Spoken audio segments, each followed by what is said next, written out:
का बजट सत्र शुरू हो रहा है और प्रधानमंत्री नरेंद्र मोदी इस अवसर पर संबोधित कर रहे हैं। आज सावन का पहला सोमवार है। इस पवित्र दिवस पर एक महत्वपूर्ण सत्र का प्रारंभ हो रहा है और सावन के इस पहले सोमवार को मैं देशवासियों को बहुत बहुत शुभकामनाएं देता हूं। आज संसद का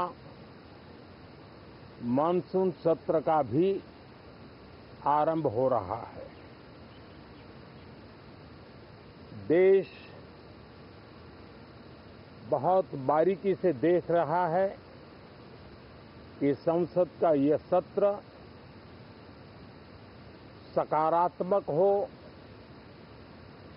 सृजनात्मक हो और देशवासियों के सपनों को सिद्ध करने के लिए एक मजबूत नींव रखने वाला हो। साथियों, भारत के लोकतंत्र की जो गौरव यात्रा है उसमें ये एक महत्वपूर्ण पड़ाव के रूप में मैं देख रहा हूं। व्यक्तिगत रूप से मुझे भी, हमारे सभी साथियों को भी ये अत्यंत गर्व का विषय है कि करीब 60 साल के बाद कोई सरकार तीसरी बार वापस आए और तीसरी पारी का पहला बजट रखने का सौभाग्य प्राप्त हो। ये भारत के लोकतंत्र की गौरव यात्रा की अत्यंत गरिमापूर्ण घटना के रूप में देश इसे देख रहा है। ये बजट सत्र है। मैं देशवासियों को जो गारंटी देता रहा हूं, क्रमशः रूप से उन गारंटियों को जमीन पर उतारना, इस लक्ष्य को लेकर के हम आगे बढ़ रहे हैं। ये बजट अमृतकाल का एक महत्वपूर्ण बजट है। हमें 5 साल का जो अवसर मिला है, आज का बजट हमारे उन 5 साल के कार्य की दिशा भी तय करेगा और ये बजट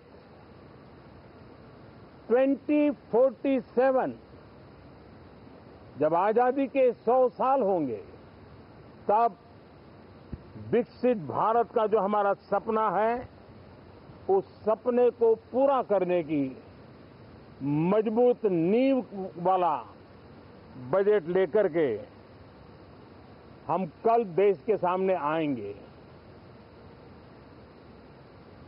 हर देशवासी के लिए एक गर्व की बात है कि भारत बड़ी इकोनॉमी वाले देशों में सबसे तेज गति से आगे बढ़ने वाला देश है। गत 3 वर्षों में लगातार 8% ग्रोथ के साथ, 8% ग्रोथ के साथ हम आगे बढ़ रहे हैं, हम ग्रो कर रहे हैं। आज भारत में पॉजिटिव आउटलुक, इन्वेस्टमेंट और परफॉर्मेंस एक प्रकार से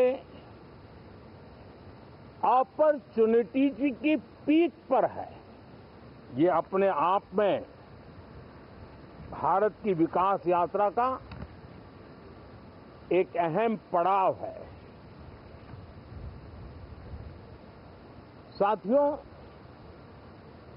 मैं देश के सभी सांसदों से, किसी भी दल के क्यों न हो, मैं आज आग्रहपूर्वक कहना चाहता हूं कि हम गत जनवरी से लेकर के हम लोगों के पास जितना सामर्थ्य था, उस सामर्थ्य को लेकर के जितनी लड़ाई लड़नी थी लड़ ली। जनता को जो बात बतानी थी बता दी। किसी ने राह दिखाने का प्रयास किया, किसी ने गुमराह करने का प्रयास किया, लेकिन अब वो दौर समाप्त हुआ। देशवासियों ने अपना निर्णय दे दिया। अब चुने हुए सभी सांसदों का कर्तव्य है, सभी राजनीतिक दलों की विशेष जिम्मेवारी है कि हमने दल के लिए जितनी लड़ाई लड़नी थी लड़ ली। अब आने वाले 5 वर्ष के लिए हमें देश के लिए लड़ना है, देश के लिए जूझना है, एक और नेक बनकर के जूझना है। मैं सभी राजनीतिक दलों से भी कहूंगा कि आइए हम आने वाले 4 साढ़े 4 साल दल से ऊपर उठ करके सिर्फ और सिर्फ देश को समर्पित होकर के संसद के इस गरिमापूर्ण मंच का हम उपयोग करें। जनवरी 29 जब चुनाव का वर्ष होगा, आप उसके बाद जाइए मैदान में, सदन का भी उपयोग करना है कर लीजिए। वो 6 महीने जो खेल खेलने खेल लीजिए, लेकिन तब तक सिर्फ और सिर्फ देश के गरीब, देश के किसान, देश के युवा, देश की महिलाएं, उनके सामर्थ्य के लिए, उनको एम्पावर करने के लिए जन भागीदारी का एक जन आंदोलन खड़ा कर करके 2047 के सपने को पूरा करने के लिए हम पूरी ताकत लगाए। मुझे आज बहुत दुख के साथ कहना है कि 2014 के बाद कोई सांसद 5 साल के लिए आए,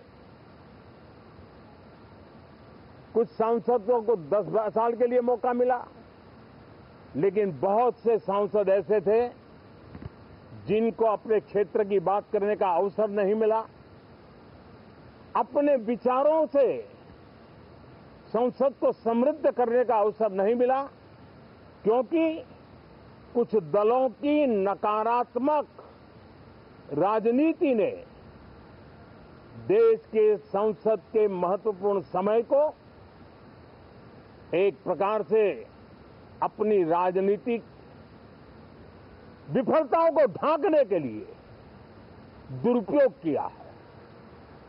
मैं सभी दलों से आग्रहपूर्वक कहता हूं कि कम से कम जो पहली बार सदन में आए हैं, ऐसे बहुत बड़ी संख्या में हमारे माननीय सांसद हैं और सभी दल में हैं, उनको अवसर दीजिए, चर्चा में उनके विचारों को प्रकट करने का मौका दीजिए, ज्यादा से ज्यादा लोगों को आगे आने का अवसर दीजिए।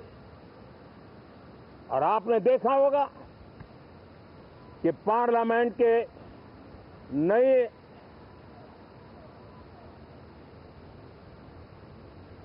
संसद गठन होने के बाद जो पहला सत्र था,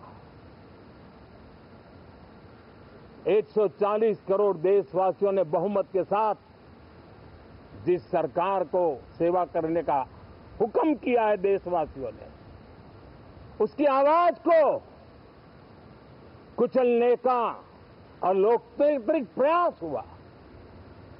2.5 घंटे तक देश के प्रधानमंत्री का गला घोंटने का, उनकी आवाज को रोकने का, उनकी आवाज को दबाने का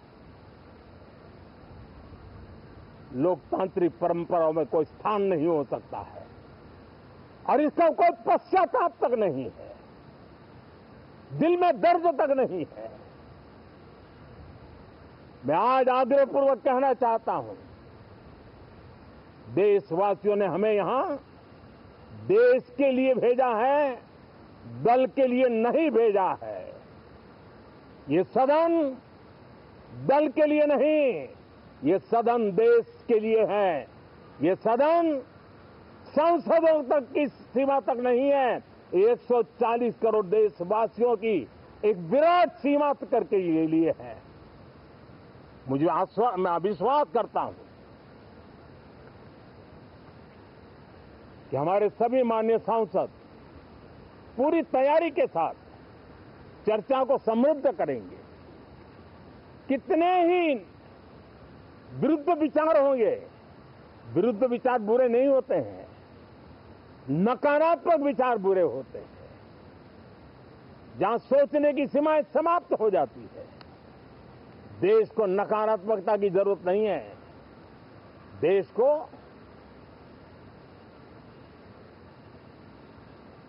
एक विचारधारा, प्रगति की विचारधारा, विकास की विचारधारा, देश को नई ऊंचाइयों पर ले जाने वाली विचारधारा से हमें आगे बढ़ाना होगा। मैं पूरी आशा करता हूं कि हम लोकतंत्र के इस मंदिर का भारत के सामान्य मानवीय की आशा आकांक्षाओं को पूर्ण करने के लिए सकारात्मक रूप से उपयोग करेंगे। बहुत बहुत धन्यवाद साथियों।